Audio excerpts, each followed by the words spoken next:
Hey everyone, how's it going? It's Russell here, and the Bank of Canada just came out with some new comments on Bitcoin and cryptocurrencies in general, and let's just say they're not the biggest fan. But do they actually feel this way, or are they just saying this because they can feel the power that they have as central bankers slowly slipping out of their fingers? Well, in this video, I'm going to show you exactly what the Bank of Canada said and the problems that they see with cryptocurrency, as well as how they actually have a plan to implement a new digital Canadian dollar and what that means for you. But before we do, make sure to check out the link in the description where you can get $25 for free when you trade your first $100 in cryptocurrency with Newton. And if you haven't already done so, subscribe to the channel to keep on supporting Canadian content just like this on the YouTube platform. At this press conference held by the Bank of Canada, the Deputy Governor of the Bank of Canada, Timothy Lane, gave a speech, and it largely focused on the digital transition of Canada's economy. And obviously, when reporters and other members who were part of this press conference had a chance to ask questions, well, they brought up cryptocurrency. Let me show you this question and his response. But where does the bank see the future of cryptocurrency going?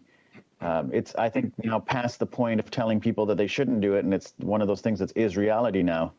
Where do you guys see it going? Well, as we've said before, we see this current wave of cryptocurrencies, Bitcoin, Dogecoin, and all those other products as largely a speculative product right now. I mean, there are obviously a certain number of true believers who think that these will be the money of the future, but then clearly most people who are buying these things are doing it because they think they can make a quick buck. And for a while they did, but I wouldn't like to talk to somebody who bought Bitcoin a month ago. I think these things clearly have had a roller coaster, and largely because the supply is limited and the demand is really driven by people's belief that that these things could be something they can make money on. Now, there's more to this response, and we're going to get to that in a moment, but I wanted to break down the three things that he just said. First off, he said all cryptocurrencies are largely a speculative product right now. He also says that there's a certain number of true believers that actually have faith in what cryptocurrency can do, but most people are only in it, in the Bank of Canada's eyes, just to make a quick buck and to try to get rich. And third, he says that the only reason it's going up is because supply is limited, and it's driven by people's belief that if they buy in, they can make a whole lot of money. Now, there are definitely some problems with some of these assertions. I would mostly agree with him that cryptocurrency certainly is a speculative investment, especially given all of the new projects entering this space on almost a daily basis, and that paired with the fact that many people who are investing in cryptocurrency don't truly understand which projects are actually solving a problem and providing value, giving them in and of themselves some value, and which ones are just coins and projects created just to make the founders wealthy and allowing them to just sell and make huge profits, right? I think those two things paired together do cause a problem for cryptocurrency, just the lack of education there. And I think that sort of flows into his next point, that there are a certain amount of true believers who really understand what's going on here, but there are lots of people who are only in the space just trying to make a quick buck. So there is some truth to what he's saying. But where I think he shows a little bit of a lack of understanding of the broader cryptocurrency ecosystem is in his point that all cryptocurrencies have a hard supply cap. Now, this just simply isn't the case. Bitcoin certainly over time will have a hard limit on the amount of Bitcoin added to the system, but other projects like Ethereum, Dogecoin, Cardano, they don't have these hard limits, right? There can still be more supply added over time. So it sort of just reveals that he doesn't really look at the different cryptocurrencies and how they're different. And then the other point that he makes is that the demand side of things is only based on people wanting to make a quick buck, much like sort of asserting that it's a pyramid scheme and that someone's going to be left holding the bag and having lost a ton of money on it. Now, I just don't think that that's a reality. Certainly, there are some projects that are like that, and that the demand and the narrative around them is the only thing pushing up the value. But based on what we're seeing with various large banking institutions getting into the cryptocurrency space, it sort of indicates that there's more value here, and there's actually problems being solved by this technology that's providing value and giving certain projects in the cryptocurrency space some actual true value. But now let's get into exactly why he doesn't think any cryptocurrency could truly be used as a cryptocurrency, the major problem he sees there. Yeah, these same price movements actually make it impossible that these things could become the money of the future in the sense of being used to pay for things on a routine basis, because basically, I mean, you're not going to accept your wages and something that could drop in value by 10 or 50% in the next week or so. So most people are going to insist on something that's more stable. So that's basically our view of the cryptocurrencies. Now, this is a big criticism that cryptocurrencies face, saying, hey, they're so volatile right now. They're going up and down in price. How could we use it to pay for things and receive payment for things if we aren't sure what it's actually going to be worth tomorrow? Now, that's definitely a very, very common criticism in the cryptocurrency space. But again, I think it's a little narrow-minded because there are assets in the cryptocurrency space called stablecoins. Now, stablecoins are pegged to actual fiat dollars. You can think of something like USDC or USDT, that's US dollar tether, or even DAI, which is a more decentralized stablecoin. Now, these could be used in the same sort of trustless manner that is one of the largest benefits of cryptocurrency without having that price fluctuation. Also, many experts believe that as we see more and more adoption of cryptocurrency and more of the broader population adopts this, that volatility is going to go dramatically down and instead is only going to fluctuate in the similar sort of way that the US dollar fluctuates in comparison to the Canadian dollar. It can sort of ebb and flow, but overall it sort of stays relatively stable. And remember, in a minute we're going to get into why the Bank of Canada might actually be incentivized to talk down cryptocurrency because they're bringing in their own sort of digital currency. We'll get to that in a minute, but let's hear what they actually have to say that's a little bit positive in favor of cryptocurrency, especially the technology behind it. It is important to recognize the fact that there is a lot of innovation going on in this space.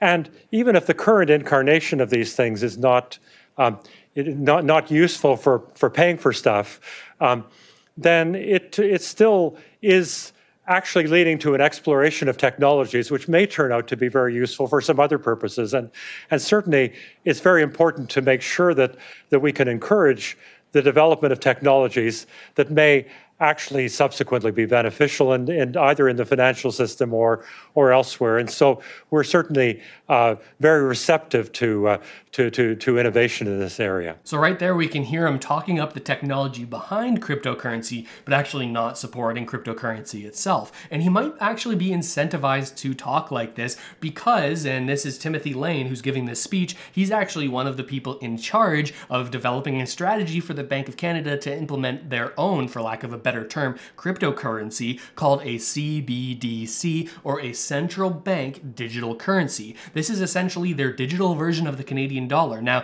they're set to start getting their plans together on how they could potentially implement this so that when they decide that they want to implement this, they're actually going to have the plan in place on how to do so. Let me show you what I'm talking about. Right now, the Bank of Canada is actively researching how they'd implement a central bank digital currency, or a digital Loonie, right here in Canada. Look at this press release from February 11th, hey, that's my birthday, on 2021. They said, the Bank of Canada is researching potential system designs and business models for a digital currency that, like a banknote, would be widely accessible, secure, and denominated in Canadian dollars. To solicit additional ideas, the bank engaged 3 independent project teams in 2020 to conduct exploratory design work with minimal direction from the bank. All 3 design proposals were published today in report form, so you can see that the University of Calgary, McGill University, and U of T, paired with York University, submitted their ideas on how the central bank should go about implementing a CBDC. And this is directly from the Bank of Canada's website. They say Canada may need a digital form of cash. The pandemic has made digital services more important than ever, including ways to pay other than cash.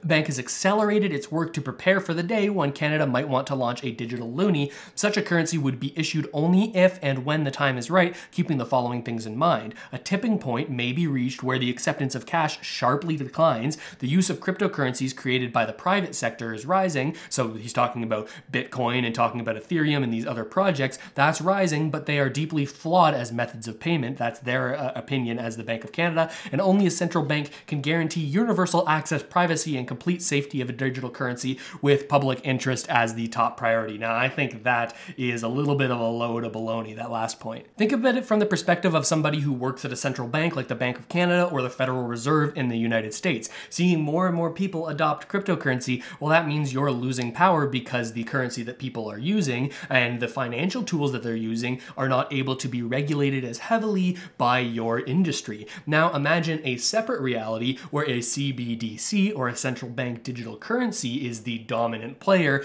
in the digital currency space. Now, this gives the central banks actually way more power than they have right now. If the Bank of Canada were to implement a central bank digital currency that made use of smart contracts, well, they'd actually be able to control to a higher degree what you use your money on and how you use it and when you use it. Think about a situation like this. Let's say we already had a CBDC or a digital loonie at the beginning of the pandemic. Now, many people had to, or the government of Canada actually put out many supports for people like the CERB and the CRB, but one of the chief criticisms of that was that much of that money was going to certain people who maybe weren't using it for the right things. Some teens who were living at home were able to buy laptops. Lots of criticism came upon the Canadian government because of that. Now, if we had a CBDC and they issued a benefit like this in a stressful time for people, they could say, hey, you're only allowed to use this money for essential goods, paying for rent and paying for groceries, and they would potentially have the ability to control how, where, and when you spend it. So obviously this leaves the central bank with a lot of power, and you can see why they'd be incentivized to talk down other cryptocurrency products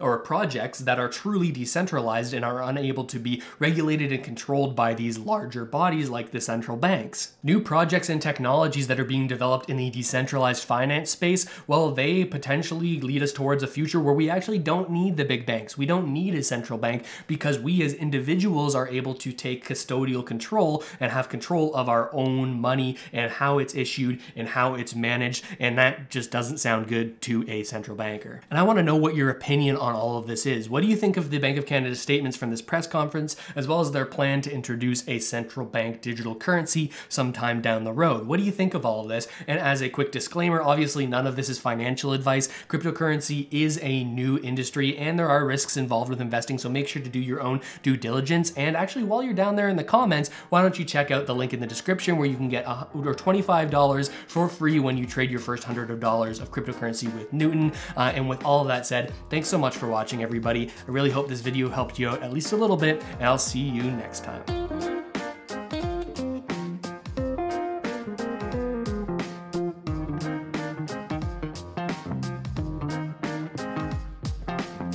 This channel is supported by viewers like you.